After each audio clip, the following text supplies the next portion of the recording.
Hi, everyone. Welcome to tzdata Back to the Future. I'd like to talk today about a fun, sometimes obscure data set, its tremendous impact on almost everything in modern computing, and the historical curiosity of one very specific line in this data set. Let's dive right in. Computers can do some things well, much better than even the most talented humans. I hope that's not a controversial statement.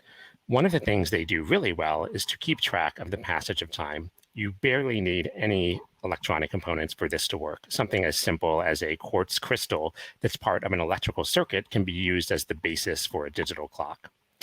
Frankly, I think this is amazing. We've tricked rocks into telling us what time it is.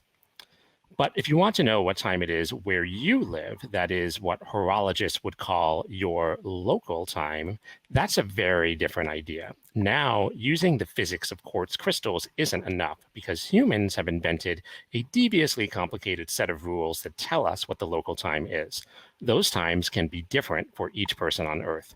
And because these rules have changed over time, knowing how to convert from one time to another gets even more complicated because it requires historical knowledge of when those rules changed, when they apply, and when they don't. Fortunately, in most computers, all of that complexity is codified by a set of standards we call the IANA time zone database, or tzdata for short. Because humans are peculiar and particular creatures, there are a lot of rules in tzdata to consider. In fact, depending on how you slice it, there are about 2,200 such rules in the database, each of which is needed if you want to have a correct understanding of local time in some time zone. Importantly, local time is not the same thing as a time zone. This is a common point of confusion for both non-technical and technical folks alike. The local time tells you what time it is on your clock relative to standard time. For example, we might say that the local time in Chicago right now is about 2 o'clock p.m. And no matter where we are in the world, we agree about what the standard time is. But the time zone is something else. It's the set of rules that tells us how to convert from standard time to local time. It is not a time in and of itself. Those rules are often different from place to place and different at different times of the year, and they usually vary historically. For example, the local time in Ecuador right now is also about 2 p.m., just like in Chicago. But Ecuador uses a totally different set of rules than Chicago does for determining the time, so it has a different time zone. It's just a coincidence, in other words, that their local times happen to be the same. They are in very different time zones. At a different time, for example, 2 p.m. on December 19th, 2021, we might see a difference in their local times because Ecuador doesn't use daylight savings time, unlike the US, or most of the US. Again, their time zone is different, and so their rules are different, and so we might wind up with different local times. Let's look at how you might read a particular tzdata time zone.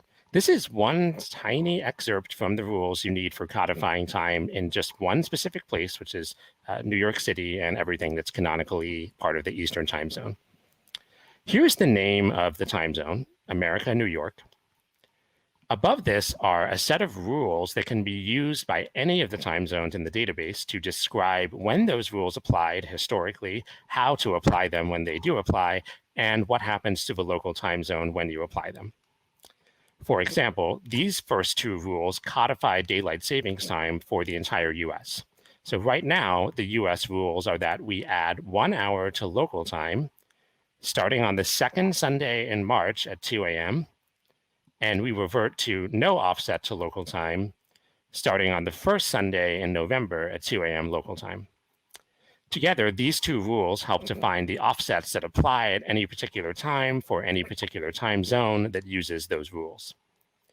We can see here that the America-New York time zone uses the US rules right now.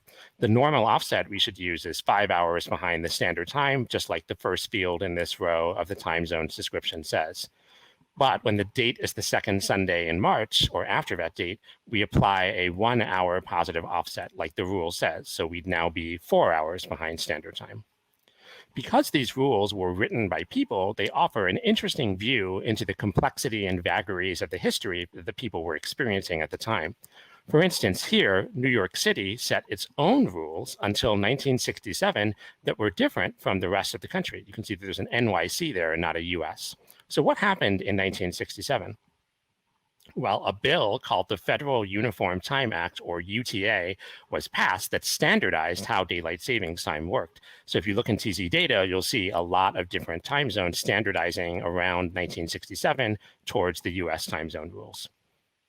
But guess what? There were problems. Indiana wanted to use two different time zones, and Michigan and South Dakota wanted to put what time it was up to a vote. One of the things I really love about TZ data is that the authors have inserted a bunch of stories, like actual prose, as code comments about how all the wackiness in time zones came to be. I won't spoil the fun in this talk because I think many of those stories are worth reading, but one of my favorite tales is about an Indiana legislator named Herbert Copeland, who was so furious about the idea of needing to set his clock differently at different points in the year that he broke the official clock in the Indiana state capitol as a protest. I think Representative Copeland would probably have hated being a software developer. But for me, one of the most interesting lines that shows up over and over again across dozens of time zones, not necessarily even in the US, is this one. It says that on November 18th, 1883, New York stopped using something called LMT and switched to a standardized time, and so did almost everywhere else in the US. So what's LMT and why did people switch from it?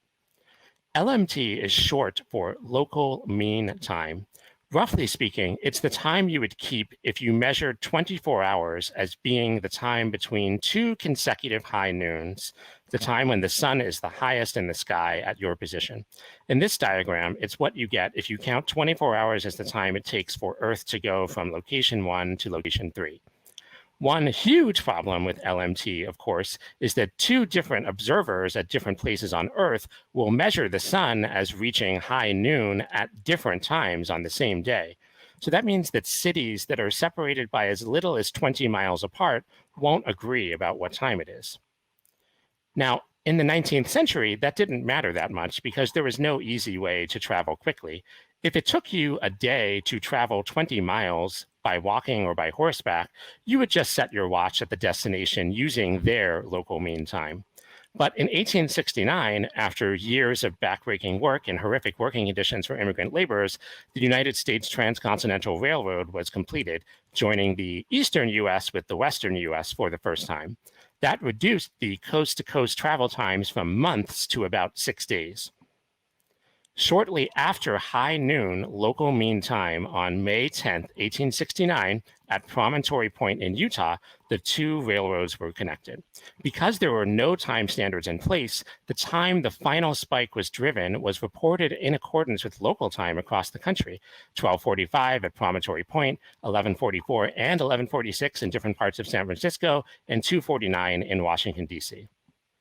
This created a problem because the railroad operators also kept their own versions of local time on a particular railway line. Resolving local mean time and railroad time was contentious. Railroads wanted to keep their own time and towns wanted to keep theirs. So it was only through the joint efforts of Charles Dowd, a seminary teacher, Sanford Fleming, a railroad surveyor, and William Allen, a railroad engineer, that the solution was finally reached. Every railway stop would align to a standard time and be in exactly one of 4 time zones, Eastern, Central, Mountain, or Pacific. The switch over to this new standard would take place at noon local mean time. Because everyone's local mean time wasn't quite the same relative to their newly formed time zone, everyone had different offsets, and that's why the LMT offsets are different for each city in TZ data. What these lines in TZ data show us, in other words, are the historical birth of time zones in this country. And that's just the US. Almost every country in TZ data has their own interesting origin story for when and how they standardized on times. And many of these stories are written down in the code comments of TZ data itself. I never would have known this story if breadcrumbs to it hadn't been left behind in TZ data by the many contributors to the data set over the years. So if I can leave you with one request, it's that if your software has a complicated and interesting history, write it down. You never know if other people might find it interesting too. Thanks for giving me your own time. Please feel free to reach out with questions and enjoy the rest of the conference.